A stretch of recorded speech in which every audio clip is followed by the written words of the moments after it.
ఈరోజు Lions club of చౌటుప్పల సేవ అశ్రిత్ రామ్ యొక్క 7వ సంవత్సరం ముగించుకొని 8వ పుట్టినరోజు అమ్మా నాన్న ఆశ్రమంలో చక్కగా జరుపుకుంటున్నారు.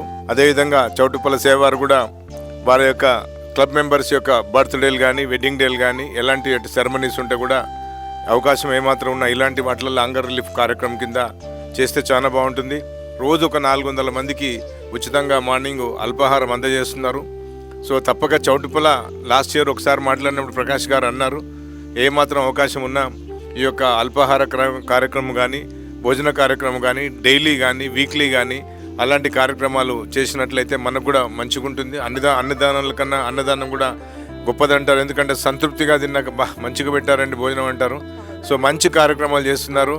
ఈ సంవత్సరం ఆ అధ్యక్షుల వారు చక్కగా కార్యక్రమాలు చేసి జిల్లాలో ఒక మంచి అధ్యక్షునిగా మంచి క్లబ్గా రావడానికి అందరూ కూడా వారికి తోడ్పడాలని, అదేవిధంగా ఈ యొక్క శంకర్ గారు ఇలాంటి అవకాశం ఇచ్చారు మాకు. We have not done anything. Shankar గారు మాకు ఒక అవకాశం ఇచ్చారు. ఇక్కడ 600 మందికి ఏ కార్యక్రమాలైనా అయినా సహాయ సహకారాలు అందించడానికి ఒక చక్కటి భోజన వసతి వారికి కల్పించేందుకు లయన్స్ క్లబ్ ఆఫ్ చౌటుప్పల సేవకు ఇచ్చినటువంటి శంకర్ గారికి హృదయపూర్వక ధన్యవాదాలు తెలియజేస్తూ, శంకర్ గారు తప్పక ఈ సంవత్సరం నుంచి మా యొక్క చేదోడువాదు మా అన్ని క్లబ్ల నుంచి కూడా మేము సపరేట్గా దీని మీద కూడా తీసుకుంటాము. ఈ యొక్క కార్యక్రమాన్ని చక్కగా నడిపించినటువంటి చౌటుప్పల పిఎస్టీస్కి వారి మెంబర్స్ అందరికీ హృదయపూర్వక ధన్యవాదాలు తెలియజేస్తూ సెలవు తీసుకుంటాం.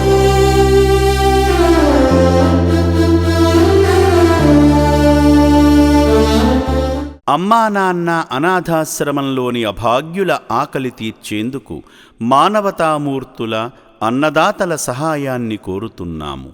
ఈ రక్షణాలయంలో జీవిస్తున్న నిర్భాగ్యులకు 3 పూటలా అన్నదానం చేసేందుకు నిత్యావసర వంట సామగ్రి నిల్వలు సరిపోక ఇబ్బంది అవుతోంది. ఈ స్థితిలో ఆకలి తీర్చే మానవతామూర్తుల సాయం కోసం ఈ అభాగ్యులు ఆశగా చూస్తున్నారు. దయగల దాతలారా, వీళ్ళు మీ బిడ్డలే అనుకుని నిత్యావసర వంట సరుకులను అందిస్తే వాళ్ల ఆకలి తీరడం ద్వారా ఆ పుణ్యమంతా మీకే దక్కుతుంది. సేవాభావంతో మీరిచ్చే కేజీ బియ్యంతో 4 అభాగ్యులు కడుపు నిండా తింటారు. 3 పూటల 1800 మంది ఆకలి తీర్చాలంటే ఎంత కష్టమో ఒక్కసారి ఆలోచించండి.